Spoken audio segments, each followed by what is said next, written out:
Hi అండి. అందరూ ఎలా ఉన్నారండి? బాగున్నారా? నేనైతే చాలా బాగున్నానండి. ఈరోజు ఎంతో టేస్టీగా, ఎంతో యమ్మీగా గార్లిక్ చికెన్, కొత్తిమీర, వెల్లుల్లిపాయ కారం అయితే చేశానండి. చాలా టేస్టీగా, చాలా బాగా వచ్చింది. రైస్‌లోకైనా, చపాతీలోకైనా ఎక్సలెంట్ టేస్ట్‌గా ఉంటుందండి. పిల్లలైతే చాలా ఇష్టంగా తింటారు. నేను చెప్పిన స్టైల్‌లో చేసి నాకైతే కామెంట్స్ అయితే పెట్టండి. నా ఛానల్‌ని ఎవరైనా కొత్తగా చూసిన వాళ్ళైతే ప్లీజ్ అండి సబ్స్క్రైబ్ చేయండి. సబ్స్క్రైబ్ చేసిన లైకులు చేయండి, షేర్ చేయండి, కామెంట్స్ పెట్టండి. నా ఛానల్‌కైతే సపోర్ట్ ఇవ్వండి. వీడియోలోకైతే వెళ్ళిపోదాం. అండి అయితే హాఫ్ కిలో చికెన్ తీసుకున్నాను. హాఫ్ కిలో చికెన్‌కి ఒక 6, 7 ఉల్లిపాయలు, మీడియం సైజ్ ఆనియన్స్‌నైతే తీసుకోవాలండి. మరీ చిన్నవి కాకుండా కాస్త పెద్ద ఉల్లిపాయలనే తీసుకోండి. ఇప్పుడు ఆనియన్స్‌ని సన్నగా పొడుగ్గా కట్ చేసుకోండి. ఫ్రైడ్ ఆనియన్స్ కోసం. ఇప్పుడు ఫ్రైడ్ ఆనియన్స్ ఏయించుకోవడానికి సరిపడ్డ ఆయిల్ అయితే వేసుకొని, సన్నగా కట్ చేసుకున్న ఉల్లిపాయల్ని వేసుకుందాము. ఇప్పుడు మంటని మీడియం ఫ్లేమ్‌లో పెట్టుకొని, కలుపుకొని, మొత్తం ఆనియన్స్‌ని బ్రౌన్ కలర్ వచ్చేంత వరకు ఏయించుకోవాలి. ఆనియన్స్ అయితే బాగా ఏయనీయండి. మొత్తం అదే కలర్‌లోకి వచ్చేటట్టు ఏయించుకొని సైడ్‌కి తీసుకోవాలి. ఇప్పుడు ఫ్రైడ్ ఆనియన్స్‌లో సగం కంటే తక్కువ మిక్సీ గిన్నెలో వేసుకొని మెత్తగా పౌడర్‌లా చేసుకోండి. మీడియం సైజు 2 ఎల్లుల్లిపాయలను తీసుకొని రేఖలుగా ఒలుసుకున్నాను. కనిపిస్తుంది కదండీ అల్లము. కర్రీకి సరిపడేట్టుగా అల్లాన్ని తీసుకొని మొత్తం మెత్తని పేస్ట్‌లా చేసుకోవాలి. ఫ్రెష్‌గా ఉన్న అల్లం వెల్లుల్లిపాయ పేస్టే వాడాలండి. ఇప్పుడు చికెన్‌కి సరిపడ్డ సాల్ట్‌ని వేసుకుందాం.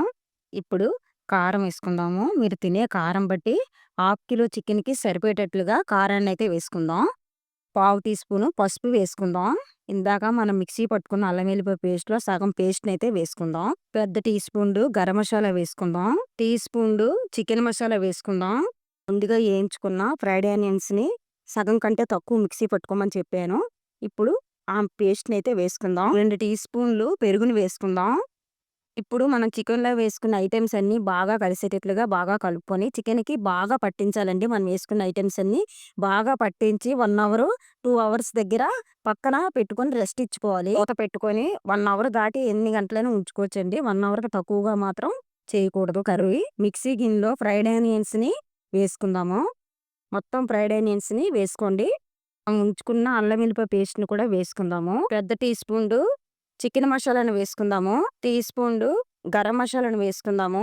చికెన్‌లో ఆల్రెడీ కారం వేసాము. ఇప్పుడు మీరు తినే కారం బట్టి కొంచెం కారం వేసుకోవాలి. ఒక టీ స్పూన్‌డు. మంచి ఫ్లేవర్ కోసం ఒక పచ్చిమిర్చిని వేసుకుందాం. కొత్తిమీర కారం అని చెప్పాను కదా! ఒక పెద్ద కొత్తిమీర కట్టని తీసుకొని, క్లీన్ చేసుకొని, సన్నగా కట్ చేసుకొని, మొత్తం కొత్తిమీరని మిక్సీ గిన్నెలోకి వేసుకోండి. మొత్తం మిక్సీ పట్టేసుకోండి. మరీ మెత్తగా అయిపోనివ్వకూడదు. అలాగని మరీ బరగ్గా కూడా ఉండకూడదండి. మనం ఇందాక ఆనియన్స్ అయితే ఏయించుకున్నాం కదా! అదే ఆయిల్‌లో ఇంకొక 3, 4 టీ స్పూన్లు ఆయిల్ అయితే వేసుకోవాలి. ఇప్పుడు 2 బిర్యానీ ఆకుల్ని వేసుకుందాం. ఇప్పుడు 3 పచ్చిమిర్చిని మధ్యలో కట్ చేసుకొని వేసుకుందాము. పావు టీ స్పూను పసుపుని వేసుకుందాం. కలుపుకోండి. మంటను మీడియం ఫ్లేమ్‌లో పెట్టుకొని పచ్చిమిర్చిని బ్రౌన్ కలర్ వచ్చేంత వరకు ఏయించుకో. ఇప్పుడు ముందుగా మనం మసాలాలన్నీ పట్టించి నేనైతే 2 అవర్స్ దగ్గర ఉంచుకున్నానండి చికెన్‌ని. ఇప్పుడు ఆ చికెన్‌ని బాగా పచ్చిమిరపకాయలు ఏగిన తర్వాత మొత్తం చికెన్‌ని కళాయిలోకైతే వేసేసుకోండి. కలుపుకోండి. మంటను మీడియం ఫ్లేమ్‌లో పెట్టుకొని చికెన్‌ని బాగా మగ్గించుకోవాలి. మూత పెట్టుకొని చికెన్‌ని సాఫ్ట్‌గా మగ్గించుకోవాలి. చూద్దాం. కలుపుకోండి. నేను 5 మినిట్స్‌కి ఒకసారి కలుపుకుంటూ మొత్తము మగ్గించుకున్నానండి. చూడండి ఆయిల్ అయితే ఎలా పైకి స్ప్రెడ్ అవుతుందో, అలా స్ప్రెడ్ అయినంత వరకు బాగా మగ్గించుకోవాలి. ఇందాక నేను చికెను కలిపి పెట్టుకొని ఉంచుకున్నాను కదండీ! ఆ గిన్నెలో కాస్త వాటర్ వేశాను. ఒక చిన్న గ్లాసుడు ఉంటాయండి. అంతకంటే ఎక్కువ వేయకూడదు వాటరు.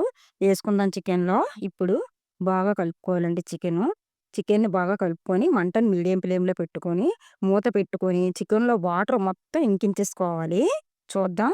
చూడండి చికెన్‌లో వాటర్ మొత్తం చాలా వరకు దగ్గర పడింది. ఇప్పుడు మనం ముందుగా ప్రిపేర్ చేసుకున్న కొత్తిమీర కారం అయితే వేసుకుందాము. తిప్పుకోండి. మనం వేసుకున్న కొత్తిమీర కారం మొత్తం చికెన్ ముక్కలకి పట్టేటట్లుగా కలుపుకొని, మంటని మీడియం ఫ్లేమ్‌లో పెట్టుకొని, మొత్తం బాగా దగ్గరికి ఇంకించుకోవాలి. చూద్దాం. ఒకసారి బాగా కలుపుకోవాలండి. మధ్య మధ్యలో కలుపుతా ఉండాలి. లేతే అడుగు పట్టేసే అవకాశం ఉంటుందన్నమాట. ఇప్పుడు చాలా వరకు దగ్గర పడింది చూసారా? ఇంకా చికెన్ ముక్కలకి మనం వేసుకున్న కొత్తిమీర కారం మొత్తం పట్టేటట్టుగా కలుపుకుంటూ బాగా అంటేటట్లుగా మగ్గించుకోవాలి. చూడండి. చికెన్ అయితే చాలా వరకు మొత్తం మగ్గిపోయిందండి. ఆయిల్ చూసారా ఎలా పైకి స్ప్రెడ్ అవుతుందో? అలా అంత దగ్గరికి మనం కలుపుకుంటూ బాగా మగ్గించుకోవాలి. ఫైనల్‌గా అయితే కొంచెం కరివేపాకునైతే వేసుకుందాము. కలుపుకోండి.